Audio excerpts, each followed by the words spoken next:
L'électrification des véhicules de piste devrait se généraliser. Les avions, par exemple, devraient éviter de rouler au moteur, soit en étant autonomes, avec un moteur électrique dans les roues, soit tirés par un tracteur, ce que propose TLD. Valentin Schmitt, son directeur. Cette machine à transmission électrique permet les déplacements de l'avion de la porte d'embarquement jusqu'à la piste avec ses moteurs éteints.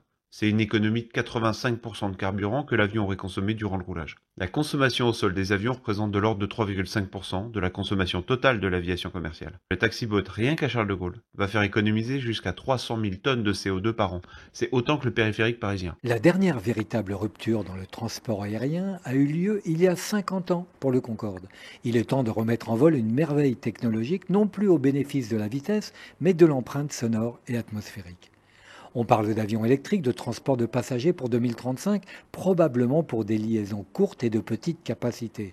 Mais des projets multiples se préparent chez tous les constructeurs, Airbus, Boeing, avec des moteurs électriques à hélice carénée, des formes totalement innovantes. Les agences gouvernementales du monde entier travaillent en amont sur ces nouveaux concepts. Côté moteur, on fera probablement appel d'abord à du biokérosène ou du carburant artificiel dit de synthèse. Yann Barbeau. Ces carburants de synthèse, oui, c'est une imitation de la nature, de la photosynthèse qui est faite naturellement par les arbres, par les plantes. Mais l'hydrogène, bien qu'il soit difficile à maîtriser, semble le carburant de l'avenir. L'hydrogène pourrait brûler pratiquement dans les moteurs actuels, enfin il y aurait des modifications à faire. Le gros problème avec l'hydrogène pour l'aviation, c'est le stockage de l'hydrogène à bord. Le réservoir d'hydrogène est aussi gros que la cabine qui va accueillir les passagers. Pour l'instant, car on arrive à faire des réservoirs de plus en plus performants d'une part, et la forme des avions du type aile volante donneront plus de place, comme le projet Marivic d'Airbus.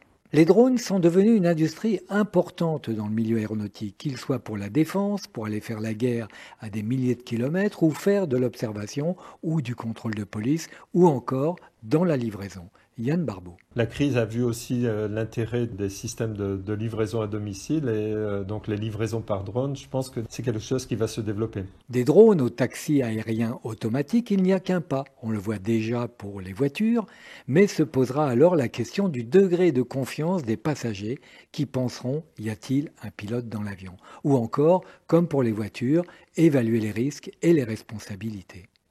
Reste qu'une rupture technologique coûte cher. Le développement de l'A380 a coûté 7 milliards d'euros, alors qu'en dehors de son gigantisme, ça reste un avion classique. Une rupture technologique, c'est par exemple un profil aérodynamique variable, élargissant son domaine de vol, permettant des décollages et atterrissages très courts par respect aux riverains, des finesses équivalentes à celles des meilleurs planeurs, c'est-à-dire 4 fois plus que l'existant.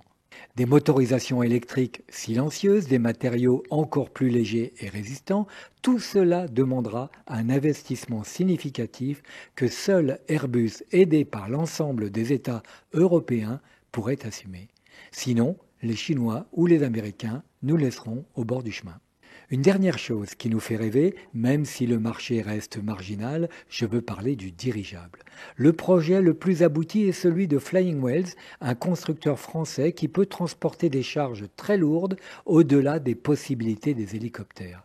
Mais aussi verra-t-on apparaître des paquebots volants, tels le Green Airship, pour offrir des croisières en silence à 200 km/h ou en stationnaire, une autre façon d'admirer la Terre.